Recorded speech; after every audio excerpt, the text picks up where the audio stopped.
खुलुमबाय आं दिप्ति बसुमतारी फैगौ सामार भेकेशननि थाखाय नोंथांमोननिसिम मोनसे जोबोद गोजोनथाव खौरां बेनो जाहैबाय दिनैनि बे मडार्नाइजेशन टेक्नोलॉजी जेनेरेशनाव जोंनि गथ'फोरा गोबां मबाइल गेम्सफोरजों नांथाबनानै थानायनि जाहोनाव माखासे नेचुरेलि सोलोंनांगौ स्किल्सफोरा थालांनो हमबाय बेनि थाखायनो जोंहा क'क्राझार सहरनि सिङाव थानाय हाथिमाटानि इउर' किड्स प्रि स्कुलावहाय फैगौ 1 जुलाइनिफ्राय लानानै 4 जुलाइसिम सानब्रैनि थाखाय सामार केम्प खुंनो थाखाय थि खालामनाय जादों।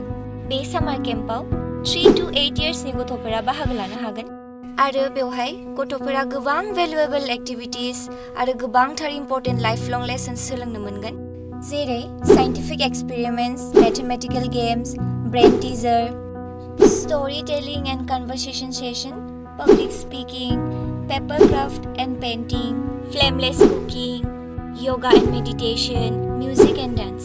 बेजों लोगोसेनो गथ'फोरनि थाखाय माखासे आउटडोर एक्टिभिटिज प्रोवाइड खालामफानाय जादों। बेफोरनो जाहैबाय role play and group activities, outdoor trip आरो पुल पार्टी।